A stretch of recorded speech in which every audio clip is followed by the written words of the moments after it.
everybody, and welcome into another week here on the Walkthrough Game Day Show presented by Mountaineers Now, a SI Fan Nation channel. I'm Schuyler, Callihan, and joined with me my co-host, former West Virginia running back, you know him, Eugene Napoleon. Gene, last week we had a bye week. We still did our show. We'll have to take a look at the standings of the DVM Pick'ems here in a little bit, but I don't even know them at this point, so I'm going to go into this blindly. Okay. But anyways.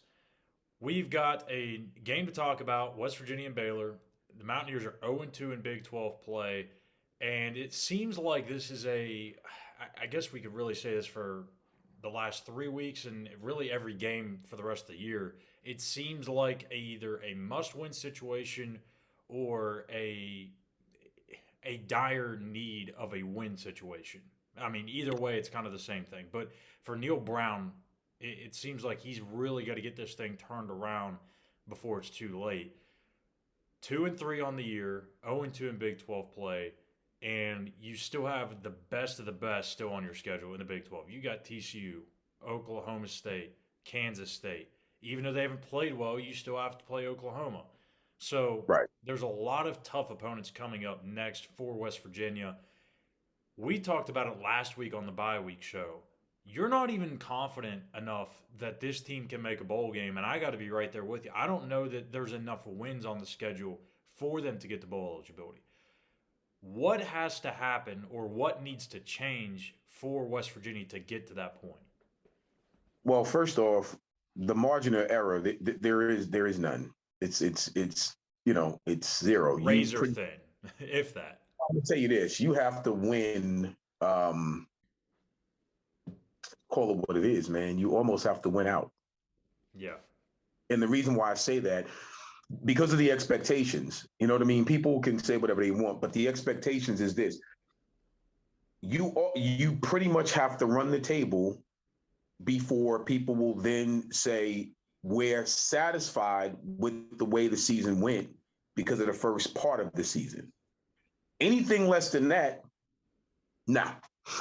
The fans are not going to be happy. The alumni is not going to be happy. I know. Spoke to a few my former players, and no, we're not happy because of the expectation. Now, I will say this: in order to get into the win column Thursday night, there's a lot of things that has to transpire, but one of which, the one good thing that coach has on his side, do you know, and I know you know this, Mm-hmm. we've never lost to Baylor in Morgantown. That's right. All That's right. true. So now, be that as it may, maybe Morgantown is Baylor's kryptonite. Yeah. Oh, let's hope there's a big chunk of kryptonite in Morgantown Thursday night. That's that's right. So I mean, Let's when you look at this, it everything trends towards West Virginia in this matchup. I mean, you look at they've both played the same amount of Power Five opponents, and they have in those games they have the same record. Now, right. when you look at it on paper statistically, obviously Baylor's defense is significantly better, but the offense is probably leaning towards towards West Virginia. Um, Baylor's still trying to figure out their things. They got a young quarterback, a very good one though, in Blake Shapen. Um, Yeah. but when you look at the matchup, it feels like this is a game that West Virginia not only should win, but that they need to win.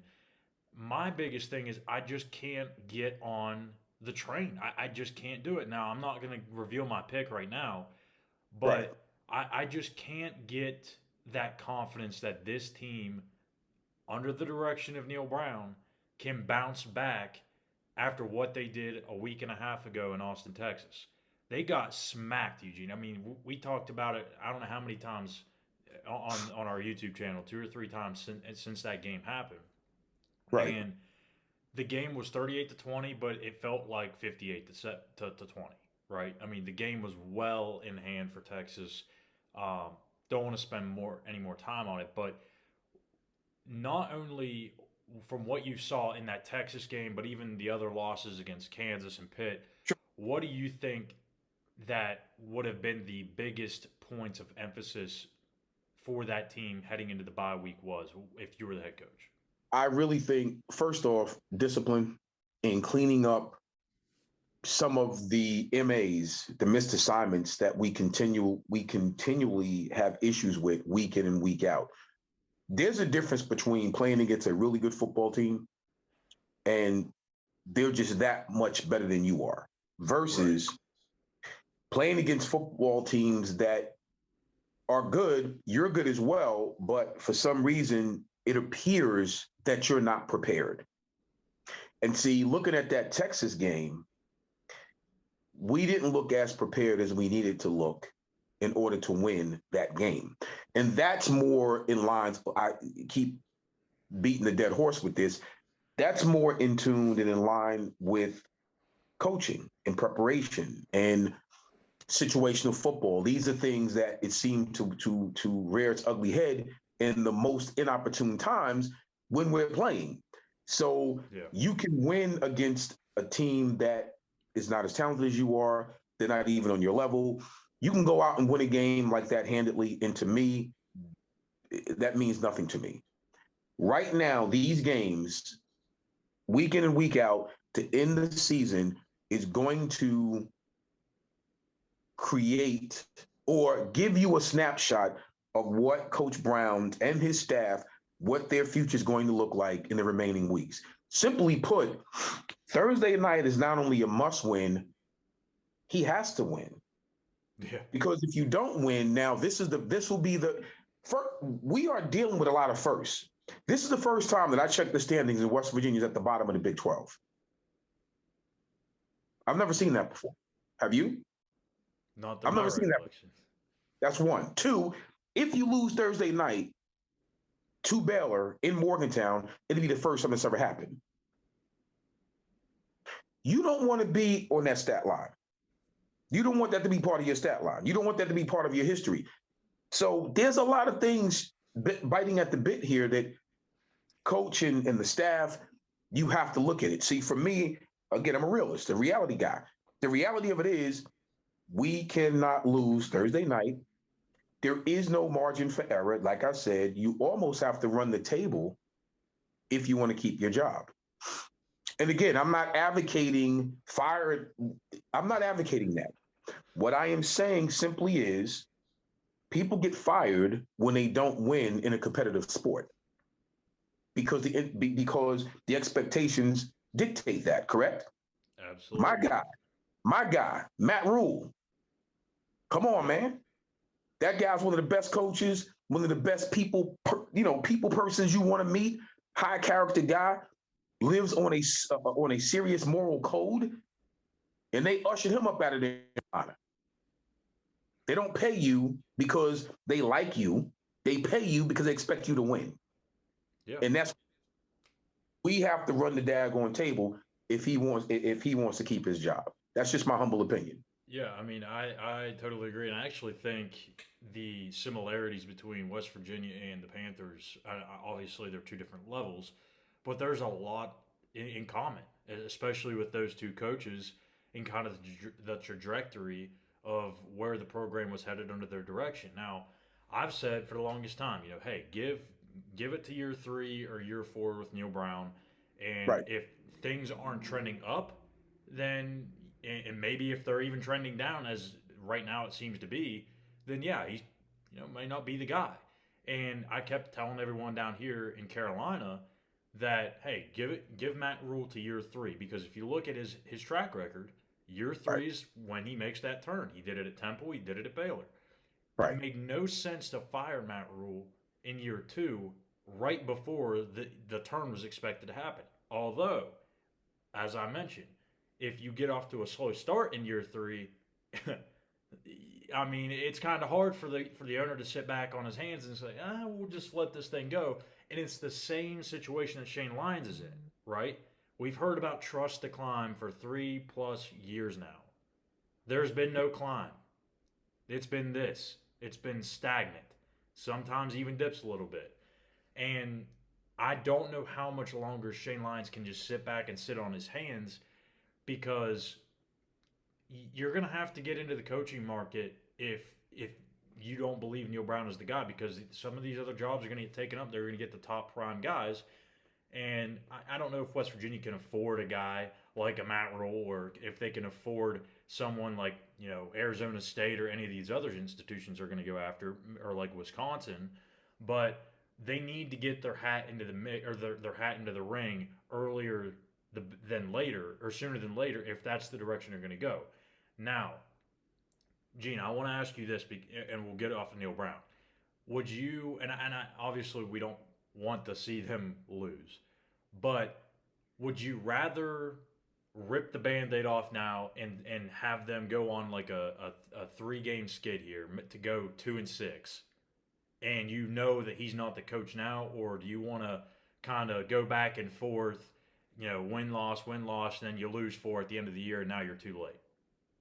Listen, that's going to be the scenario anyway, because again, West Virginia historically has not fired a coach in midseason. Mm-hmm. So you're going to have that process anyway, no matter how you cut it. They're not going to fire Coach Brown after week 8. That's just not been how West Virginia does its business. So that scenario is neither here nor there. What is more important, to be honest with you, is the transparency between, the upper brass and Brown moving forward after Thursday night's game. Yeah. Now, that's more interesting to me, and that doesn't have to be public knowledge. Right. But see, me personally, as a business guy, anything I do, I'm going to do it rather quickly, but face to face. So in other words, there will be no stagnation in what my feelings are if things aren't going right. And as a CEO of my own company, when things aren't going right with promoters, or things aren't going right, and we have people working, doing certain things and working with us, and I'm the first one on the phone, on a Zoom call, whatever the case may be, trying to figure it out immediately. So if the expectations aren't met, I appreciate you, thank you, and we're going to keep it moving. But you know that. You're not going to go into next month after that. No, you're going to know that immediately. I think that's the way you handle business, even in this profession where you will be respected. So the next guy coming in, the guy being ushered out may not like it, but the next guy coming in, you can at least say, you know what, I like the way they did that. They didn't fire this man. They let him play it out. They did call him in after week 6, week 7, and say, hey, look here, man. You know good and well this ain't going in the right direction, right? I mean, okay. So you pretty much know this is it, right? All right. To me, I think that's the better way to handle it. And you ain't got to do that in public, but at least he will know. Because I'm going to say, look, okay, Coach Stu. It was done to Coach Stu. Yeah. It was done to, okay. God bless him. God bless him. So he knew, look, this is what we would like for you to do. Come on, man. So again, like it or not, that's the nature of the business that we're in. And I think that's where Coach Brown should be at this point. No, I'm not advocating they fire this man right now. It makes no sense to do that right now. Who you going to get? Honestly, who you going to get? Who's going to come into that situation right now in the current state of where we are right now? Yeah. Nah. Let that man play this thing out. But he should have done, and he's a smart man. He should have the understanding that you lose Thursday night. Come on, man. And get that U-Haul ready.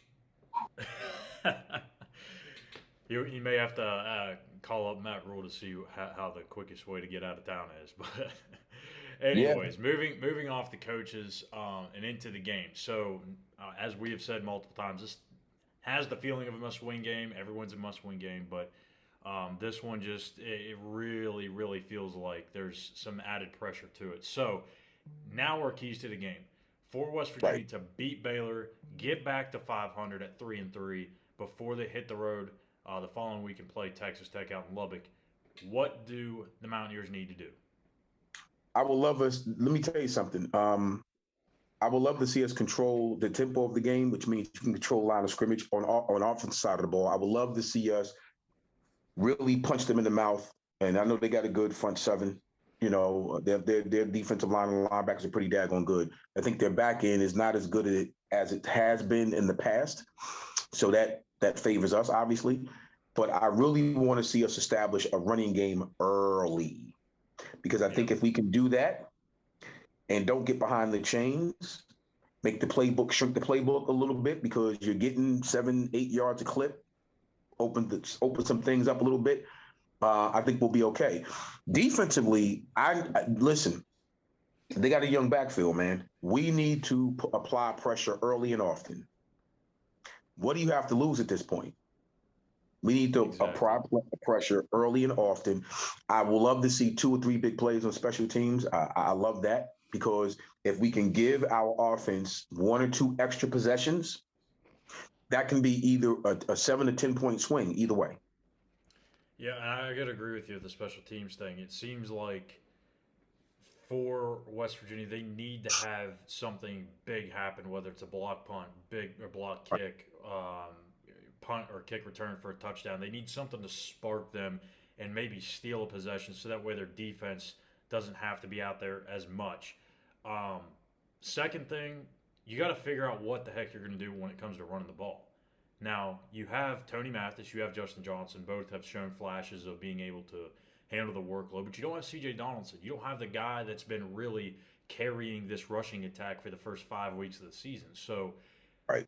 you got to have one of those two guys, or maybe it's a by committee thing, to where you're not just going to allow Baylor to tee off on JT Daniels all game long because they know, hey, the CJ Donaldson's out. We can kind of key in on these two guys. We just got to focus on limiting the passing game. We just go after JT Daniels. So that's the big thing. I think you got to still have balance. And even if you're running your head into a wall, because that's how good this Baylor defense is in terms of against the run. They're second Right. in the Big 12, I believe, 96 yards a game they allow on the ground. So Very good. you're going to have some times in the games where you're just going to keep running into a wall, but you got to keep doing it because eventually that wall is going to fall down. And for Graham Harrell, that's an interesting storyline. I think. Does Graham Harrell revert back to his air raid type of philosophy and think, okay, we can't run the ball, let's start passing it? That's I think the thing that could help or that could alter this game. So that third thing is start fast. Clearly didn't happen in Austin. And I feel like if this team were to go down 21-3, 21-7, I feel like not only will the energy be sucked out of Mountaineer Field, but I think it's going to be sucked out of that sideline too. Because this is now 2 straight weeks where this has happened, and this one coming off of a bye week. You have to go out there and start fast. If you don't, I think you're going to get somebody questioning, what they're doing philosophy wise, scheme wise. You're going to get some questioning about the coaching from the Right. players. I'm talking. So you cannot afford to start slow. I think they have to come out guns a blazing, and it sounds cliche, but in this situation, they need those things to happen. No, listen, Schuyler, you're 100% right. I also think that, getting back to offensive scheme, like the what should or at least be in the, and I'm sure it is in the game plan. When you can't run the football, what's the next best option? Screen game. Screen, screen game, because some way, shape, or form, you got to get those linebackers flowing. Yeah. You got to tire them out. You have to. You got to get them big boys up front coming. Dump that thing off. You have to because that pays off latter part of the game. I don't know if you're an avid boxing fan. Do you know the best punches in boxing? And people say, "Oh, the one you don't see coming." The knockout punch. Oh, that, but the arms. Yeah. You know why heavyweights punch on the arms? Because Wear 'em in the out. third and fourth quarter, I mean, the third and fourth rounds, fifth, sixth, as it gets later in the fight, the arms are tired, man. The moms Yeah. are tired of being up here. Next thing you know, they down here. You understand? Oh yeah. So those are the things that we have to do. We have to take advantage of what we don't like to do, but that screen game is important. And when you're in a situation like this, you kind of have to come out and do things that probably are uncustomary for you, because guess what? We haven't shown that. Yeah. We have not shown that that's part of what we like to do. So it will catch Bell, I'm sure, off guard. Bubble screen, tunnel screen, middle screen. it will, catch. I believe it'll catch them off guard if you are not establishing the run the way that you want to. Just, that's just my humble opinion. Yeah, so I mean, I think we agree on special teams, and I think we agree that Graham Harrell needs to not just completely revert back to his air raid ways. So that's our keys to the game, and now we're going to get into our DVN pick'ems. And Eugene, brother, one of these days I'm going to catch you, man. I really am. Look. Yep, I know. You got a game on me again. But Mm-hmm. that's going to change this week. I'm going 5-0, just to let you know. So, I like that. I like your confidence. Hey, you got to have it. So, all right, let's get it started here in the Big Ten. Penn State at Michigan. This is a big-time one in the Big House. I'm going with Michigan. I think that Blake Corum, that running back for Michigan, is a phenomenal back. I think he's going to be able to go for – I'll even say he's going to have this big of a day. He's going for $150 in 3 scores. Michigan rolls Penn State. Okay, well, I'm not going to say they're going to roll them, but I will go. I will go with Michigan. I feel you on that. I don't know about $150 in 3, but I might give them 125 in 2. No confidence at all. All right, Alabama at Tennessee. Alabama survived a scare this past week from Jimbo Fisher, West Virginia native, in Texas A&M. Man, I just for some reason am sipping the Josh Heupel and the Tennessee Kool-Aid, and I'm going to keep sipping it until they lose. So I'm going with the Vols in an upset, 27-24. Let me tell you something. It's funny that you say that, right? Because I don't like Alabama. Everybody knows that. But I picked them initially. You know what? I am changing my pick. Uh-oh. I am changing. What is it? Rocky Top? Rocky Top. Okay, so I'm going Rocky Top, and the reason being, real quick, is because I think they have Bama's number this particular year. They're not afraid of them, and they're just as athletic. And I think it'll be an upset. I don't even, not for me, it ain't gonna be no upset. I think that 27-24 Tennessee. Boom. We're on the same wavelength there. Both 27-24. So how about that? Big 12, the biggest game of the weekend, I think, in the Big 12, is Oklahoma State at TCU.